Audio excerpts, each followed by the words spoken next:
சிம்பிளிபிகேஷன்ல எக்ஸாம்ல அடிக்கடி கேட்கக்கூடிய ஒரு சில முக்கியமான கொஸ்டின்ஸ் பார்க்கலாம். ஸோ அதே மாதிரி ப்ரீவியஸ் எக்ஸாம்ல டிஎன்பிசி, எஸ்எஸ்சி, பேங்கிங், ரயில்வே இந்த மாதிரி எக்ஸாம்ஸ்ல ப்ரீவியஸ் எக்ஸாம்ஸ்லயும் கேட்ட ஒரு சில முக்கியமான சிம்பிளிபிகேஷன் கொஸ்டின்ஸ் பார்க்கலாம். ஸோ அதே மாதிரி ஒவ்வொரு சம்ஸு கீழேயும் ஒவ்வொரு எக்ஸாம்பிள் சம்ஸ் இருக்கும். ஸோ நீங்க இந்த சம் சால்வ் பண்ணாவே எக்ஸாம்ல இந்த மாடல் சம் எப்படி கேட்டாலும் நீங்க சால்வ் பண்ணிடலாம். ஸோ அதே மாதிரி வீடியோவை கடைசி வரைக்கும் பாருங்க. அதே மாதிரி நம்ம வீடியோவை லைக் பண்ணிட்டு நம்ம சேனலை சப்ஸ்கிரைப் பண்ணாதீங்க, சப்ஸ்கிரைப் பண்ணி நம்ம சேனலை ஃபாலோ பண்ணிக்கோங்க.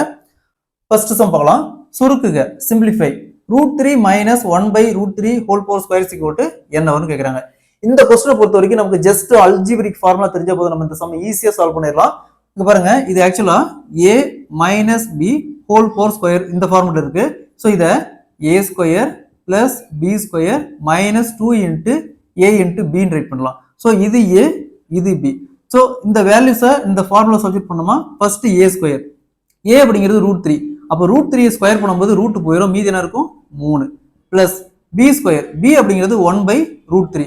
ஸோ 1/√3 ஸ்கொயர் பண்ணும்போது 1 ஸ்கொயருக்கு இந்த ரூட் போயிடும், மீதி 3 இருக்கும். -2 × ஏங்கிறது √3 × பிங்கிறது 1/√3.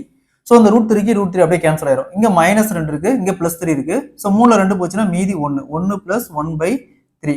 1 × 3 3, 3 + 1 4/3. Answer will be 4/3. இதே மாதிரி இந்த சம் பாருங்க. சுருக்குக √5 - 1/√5 whole power square equal to என்ன வரும்னு கேட்குறாங்க. இதே மாதிரி இந்த சம் சால்வ் பண்ணிக்கிற ஆன்சரை கமெண்ட்ல போடுங்க.